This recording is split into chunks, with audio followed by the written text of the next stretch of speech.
तो आज 11 दिसंबर फटाफट खबरों में आप सबका बहुत बहुत स्वागत है। मैं दिनेश ठाकुर स्वागत करता हूं आप सभी का दीप्ति सिंह एकेडमी में। फटाफट खबरों में हम महिला, किसान, बेरोजगार, व्यापारी सभी की बातें रखते हैं। जैसा कि आपको पता चल गया होगा कि सोने चांदी के भाव में जबरदस्त उछाल आया है। मैंने कह दिया था कि पिछला हफ्ता जो था वो सोना चांदी खरीदने के लिए अच्छा था, लेकिन अब आपका सोना चांदी महंगा हो गया है। सोना करीब 500 रुपये महंगा होकर 77,000 रुपये प्रति तोला और चांदी में 1,500 रुपये का इजाफा हुआ है। 92,000 रुपये प्रति किलो के हिसाब से चांदी बिक रही है। तो अगर आप लोग सोना चांदी लेना चाहते हैं तो अभी ले भी लो, क्योंकि और महंगा होने वाला है। चांदी 1 लाख रुपए प्रति किलो तक जाएगी। चलिए शुरुआत करते हैं आज की बड़ी खबर की। पहली खबर निकलकर सामने आ रही है, गाय पालने वालों को मुख्यमंत्री अनुदान देने वाले हैं। गाय पालने वालों को मध्य प्रदेश सरकार अगले वित्तीय वर्ष से हर घर गोकुल, यानी कि हर घर गोकुल का एक नारा दिया है। यानी कि जो लोग गाय पालेंगे उसे गोकुल करार दिया है। हर किसान को गोपाल नाम से और गोपालन योजना ला सकती है। मुख्यमंत्री डॉक्टर मोहन यादव ने सोमवार को हरियाणा कुरुक्षेत्र में गीता जयंती कार्यक्रम को संबोधित करते हुए बात कही है।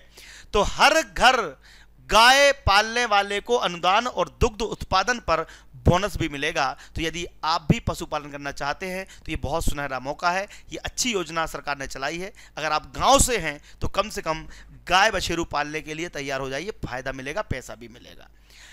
आगे बढ़ते हैं। पहली कैबिनेट में मैया राशि 2,500 रुपये पर मोहर लग गई। अब आप सोच सकते हैं कि मध्य प्रदेश में सबसे पहले लाडली बहना योजना शुरू हुई थी। आज तक उसकी राशि मात्र 1,200 रुपये आ रही है, लेकिन झारखंड में चुनाव होते ही मुख्यमंत्री पद शपथ लेने के बाद हेमंत सोरेन ने गुरुवार को प्रोजेक्ट भवन में कैबिनेट की पहली बैठक की और मैया योजना की राशि 2,500 रुपये, यानी कि अब महिलाओं को मिलेगी राशि कितनी, 2,500 रुपये।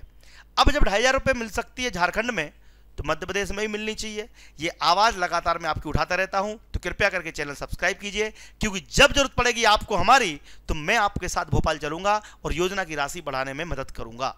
तो कृपया करके चैनल सब्सक्राइब कीजिए। चलिए देखते हैं अगली बड़ी खबर। प्रधानमंत्री आवास योजना ग्रामीण के तहत राजस्थान में गरीब भाई बहन के लिए 3,41,620 मकान बनाए जाएंगे। अब राजस्थान और मध्य प्रदेश में 50 लाख मकान 50,000 मकान बनाए जाएंगे। तो मध्य प्रदेश में 50,000 मकानों के लिए आवंटन जनवरी में शुरू हो जाएगा। तो यदि आप लाडली आवास योजना या प्रधानमंत्री आवास योजना का लाभ ले रहे हैं या लेना चाहते हैं तो हमारे साथ जुड़े रहिएगा। जनवरी में आपके सर्वेयर आएंगे, सर्वे करने वाले आएंगे और आपके नाम नंबर लिख जाएंगे और आपको कुटीर मिलती है या फिर आपको जो भी आपको सहायता मिलती है वो सहायता प्रदान करके जाएंगे। ठीक है, इस वीडियो को देखने के बाद हम बढ़ेंगे अगली खबर की ओर। भजन लाल जी, आपने कहा था कि बाकी तो ठीक है, लेकिन आपकी मिनिस्ट्री से भी कुछ निवेश हो जाए। तो मैं तो गांव का भी मंत्री हूं और इसलिए भजन लाल जी, आपने कहा तो खाली नहीं जा सकता। 3,41,620 मकान प्रधानमंत्री आवास योजना के तहत राजस्थान में बनाए जाएंगे, गांव में गरीब बहनों भाइयों के लिए। इसमें 4,099 करोड़ रुपया लगेंगे। इसके पहले 1,56,420 दे चुके हैं और आगे भी चिंता मत करना। मारो राजस्थान,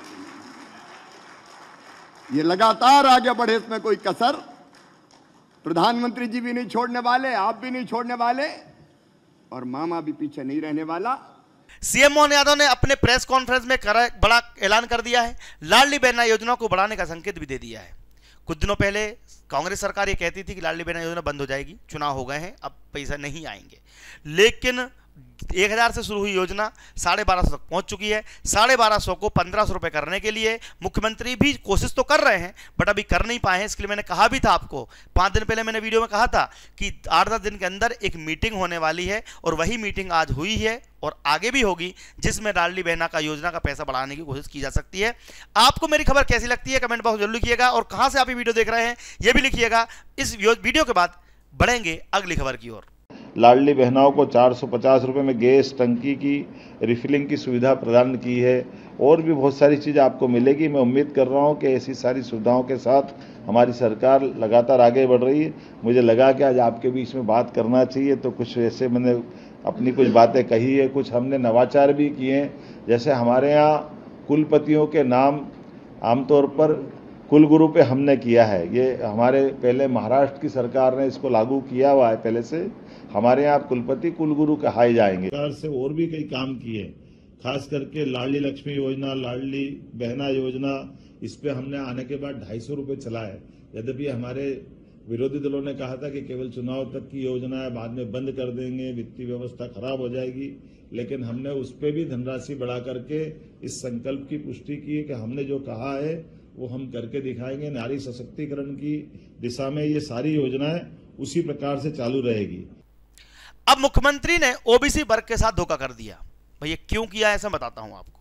27% आरक्षण की बात कही थी मामा ने, 27% आरक्षण की बात कही थी मोहन यादव ने, लेकिन आज तक 27% आरक्षण लागू नहीं हो पाया है। इस वजह से छात्र परेशान हैं। कई सालों से भर्तियों का इंतजार करने के बाद ज्वाइनिंग लेने के लिए इंतजार कर रहे हैं। परीक्षा देने के बाद पास भी होगा, लेकिन ज्वाइनिंग के लिए इंतजार कर रहे हैं क्योंकि कोर्ट में 27% आरक्षण मामला लागू नहीं हो पाया है। तो मुख्यमंत्री मोहन यादव की हम बात याद दिलाएंगे।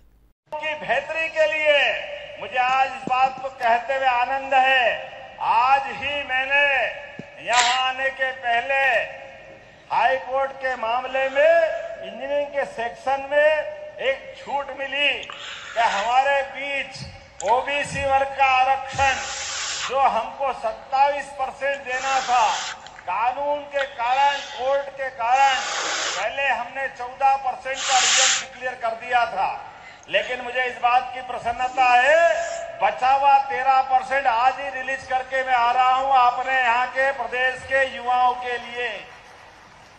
यह हमारा दूसरा वादा पूरा होता है। धीरे धीरे करके हर वर्ग के लिए, ये यशस्वी प्रधानमंत्री ने जैसा कहा था कि हम सब वर्गों का ध्यान रखेंगे। अगली खबर आ रही है योगी आदित्यनाथ के घर से। भैया योगी आदित्यनाथ ने पिछले 6-7 महीनों में जो कारनामे किए हैं उनकी चर्चा देश में नहीं विदेशों में हो रही है। अब सदन में उन्होंने विपक्ष को इस प्रकार से ढोया कि इस प्रकार की मीम चल रहा है सदन में बिना डिटर्जेंट की धुलाई करते हुए योगी आदित्यनाथ। चारों ठगों का काम पूरा हो गया है और चुनाव में खटाखट हो गया है। चारों ठग में जैसे अखिलेश यादव, तेजस्वी यादव, राहुल गांधी, ठीक है, ऐसे लोगों के उन्होंने नाम गिना, मतलब उनके ऊपर उन्होंने कटाक्ष किया और सपा वाले लोग दुम दबा के भाग गए। योगी आदित्यनाथ पर्सनली आपको कैसे लगते हैं कमेंट बॉक्स में लिखिएगा। मुझे तो बड़ा मजा आता है जब ये बोलते हैं, मजा आ जाता है। इस वीडियो को देखने के बाद बढ़ेंगे अगली खबर की ओर। चारों ठगों का काम पूरा हो गया और चुनाव में खटाखट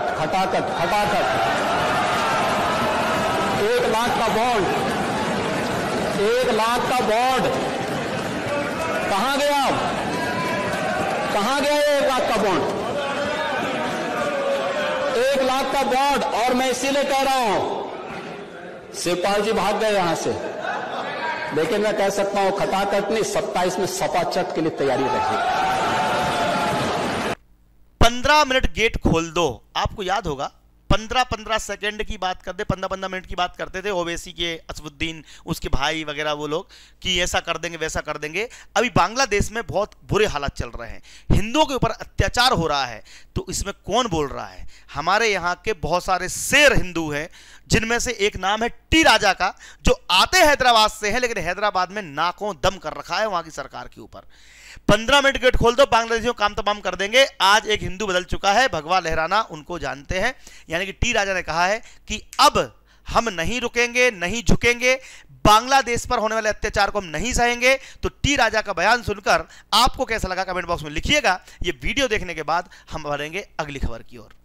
15 मिनट गेट खोल दो, बांग्लादेशियों का काम तमाम कर देंगे। टी राजा यही नहीं रुके, उन्होंने भरी सभा में हिंदुओं के बदलते तेवर की बात कही। बताया कि कैसे आज का हिंदू पहले से बदल चुका है। आज का हिंदू छत्रपति शिवाजी का मौला है, अफजल खान का सीना चीर कर हम भगवा लहरा सकते हैं। और आज इस दौरान टी राजा ने महिलाओं से घरों में तलवार रखने की अपील की। साथ ही टी राजा ने कहा कि आने वाले वक्त में जिंदा वही रहेगा जो घर में तलवार रखेगा। ये जो है ना, ये सिर्फ मयान में रखने के लिए नहीं है मेरे मित्रों। यहाँ तलवार हर वो हिंदू के घर में होने की आवश्यकता है। और आने वाले समय की मांग है कि जो लड़ेगा वही जीवित रहेगा। पीडीपी नेता इल्तिजा मुफ्ती पर भड़के बागेश्वर बाबा। बागेश्वर बाबा क्यों भड़के बताता हूं आपको। इल्तिजा मुफ्ती का मैंने वीडियो कल आपको दिखाया था। इल्तिजा मुफ्ती का वीडियो में हम आपको दिखाएंगे। उसमें वो कहती हुई नजर आ रही है कि जो हिंदुत्व है वो एक बीमारी है, जबकि इल्तिजा मुफ्ती को ये नहीं पता कि वो खुद एक बीमारी है और खुद बीमार से ग्रसित है। यही बात बागेश्वर बाबा ने कही है। ये वीडियो देखो और समझो कि किस प्रकार से ब्रेन वॉश किया जा रहा है जम्मू कश्मीर में मुसलमानों का। और महबूबा मुफ्ती की लड़की आजकल बहुत मुंह चला रही है, जबकि है पिद्दी सी, उसको जरा भी राजनीति का आइडिया नहीं है, लेकिन फिर भी भड़काने वाला बयान देना है। अब धीरेन्द्र शास्त्री ने उसको जवाब दिया है, ये जवाब सुनिए, उसके बाद देखेंगे अगली बड़ी खबर। कश्मीर की पूर्व मुख्यमंत्री महबूबा मुफ्ती की लड़की ने कहा है जो इल्तिजा मुफ्ती है कि हिंदुत्व एक बीमारी है, इसको लेकर क्या कहना है? ये मूर्ख है।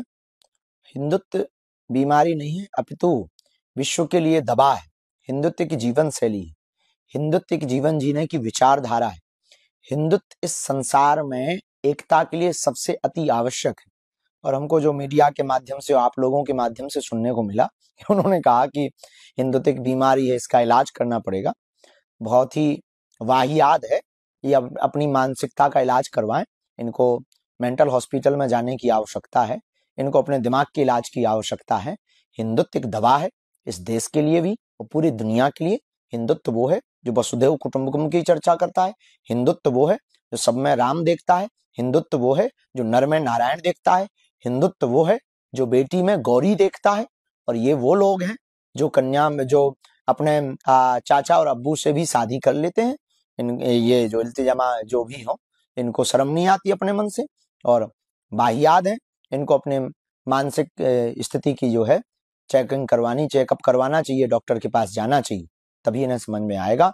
और हिंदुओं से कहना है कि इन्होंने कहा है कि हिंदुओं की दवा होनी चाहिए, तो आप लोग ही जरा इसकी लिए आगे आकर के इस बात को पुरजोर तरीके से उठाओ, ताकि इन्हें पता लगे कि हिंदुत्व बीमारी है या दवा है। फतेहपुर में अवैध मचार पर बुलडोजर चला दिया गया। जी हां, यह खबर आ रही है योगी आदित्यनाथ के यूपी से। यूपी में कई सारी मजारों पर अभी बुलडोजर चलाया गया, उसमें से एक है नूरी जामा मस्जिद। अब इसको भी सपाट करने की कोशिश की जा रही है। ये वीडियो आप देखेंगे और देखेंगे कि बुलडोजर बाबा किस प्रकार से मूड में, एक्शन में है। इसके बाद चलेंगे अगली खबर की ओर।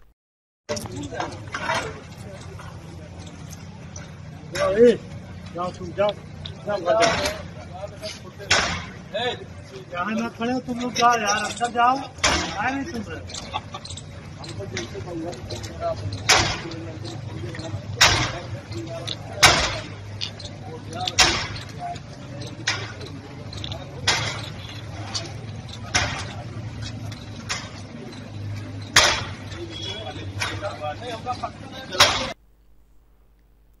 नल में पानी नहीं आता, लेकिन दिल्ली जल बोर्ड लाखों रुपए का बिल भेज रही है। केजरीवाल सरकार लगातार कहती है कि हमारे यहां तो बिल आते ही नहीं, बिल आते ही नहीं। अरे बिल नहीं आता भाई, तो ये बिल जो दिखा रही है कहां से आ गया? जब बिल आप मुफ्त है, बिजली फ्री है और नल में पानी आता नहीं, लेकिन दिल्ली जल बोर्ड लाखों का बिल हजारों लाखों का बिल थमा देती है। ये परेशानी दिल्ली है। देखिए, हमारे न्यूज में आपके काम की खबर है, क्योंकि ये सब चीजों से आप भी गुजरते होंगे। सभी जगह पर क्या चल रहा है पूरे भारत में। अगर आपको हमारी खबर अच्छी लगती हो तो हमारे जुड़े रहिएगा। रोज सुबह 5:30 बजे हमारी खबर आपके सामने हाजिर हो जाती है, तो कृपया करके चैनल सब्सक्राइब भी कर लीजिएगा। चलिए, ये वीडियो देखने के बाद बढ़ेंगे अगली खबर की ओर। ये 87-88 हजार रुपए का बिल है बिना पानी के 10 साल का। क्या कह रहे हो? ये यस मैम, ये तो पानी नहीं आया। और मैम 10 साल से पानी का बिल नहीं है। 88,000, इनका 20,000, 87,000 का बिल आया बिना पानी के। एक जमी जमाई अर्थव्यवस्था यहाँ पे चल रही है पैरेलल, जो कि आपकी इसकी है पानी के माफिया की, वो आपको पानी देना नहीं चाहता।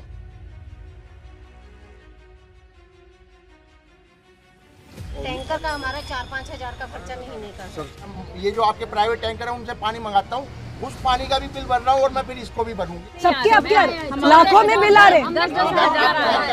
500 बिक रहे। अब तो टैंकर माफिया यहाँ पर सक्रिय है। जल बोर्ड का टैंकर माफिया। अगली खबर मध्य प्रदेश से निकलकर सामने आ रही है। सरकार के 1 वर्ष पूरे होने पर सीएम करेंगे भूमि पूजन। 17 दिन में जनता को मिलेंगे 16,181 करोड़ रुपए की सौगातें। नए कार्यों की स्वीकृति देंगे। 1 वर्ष पूर्ण होने के बाद सरकार जनता की मांग वाले कार्यों को शामिल करेगी। अटके काम भी होंगे, निर्माण विभाग में जितने काम पड़े वो होंगे। जहां पर आप देखोगे तो भोपाल, ग्वालियर, शहडोल, नर्मदा, इंदौर, उज्जैन, सागर में इतने 1000 करोड़ की जो है सौगातें मिलने वाली हैं, जिसमें सामुदायिक भवन, पंचायत सचिवालय, तहसील कार्यालय, सड़क, सिंचाई परियोजना और बहुत सारी ऐसी योजनाएं जो सरकार करना चाहती है। ये अगले 16 दिन में इनकी घोषणाएं होने वाली हैं। तो आप भी चैनल सब्सक्राइब कर लीजिए, हो सकता है कोई चीज़ आपके लिए काम आ जाए। ठीक है, इस खबर के बाद हम देखेंगे एक इंपॉर्टेंट न्यूज़। इंपॉर्टेंट न्यूज़ आपके लिए यह है कि अगर आपके घर में कोई भी सरकारी तैयारी करने वाला लड़का लड़की कोई भी छात्र पढ़ रहा है, चाहे वो पर्यवेक्षक की हो, एमपीटेड वर्ग, शिक्षक भर्ती की हो, नवोदय की हो, एमपीपीएससी, पुलिस, पटवारी, किसी की भी तैयारी करनी हो, दीप्ति सिंह एकेडमी का एप्लीकेशन डाउनलोड कर लीजिएगा, ताकि आपको वहाँ पर 500-600 रुपये में कोर्स मिल जाते हैं। एमपीपीएससी जैसी परीक्षा के कोर्स वहाँ मिल जाते हैं। पटवारी, पुलिस, कांस्टेबल, आरआरबी, जेल प्रहरी, वन रक्षक, सबकी तैयारी हम करवाते हैं। तो आप चैनल सब्सक्राइब कर लीजिएगा। और ये हमारी बेहतरीन टीम है जो आपको लगातार अच्छा पढ़ा रही है। तो हमारे वीडियो यूट्यूब पर भी आप देख सकते हैं, डेमो लेक्चर पड़े हुए हैं। जय हिंद, जय भारत, आपका दिन शुभ रहे। कल फिर मिलेंगे, तब तक के लिए धन्यवाद। जय हिंद।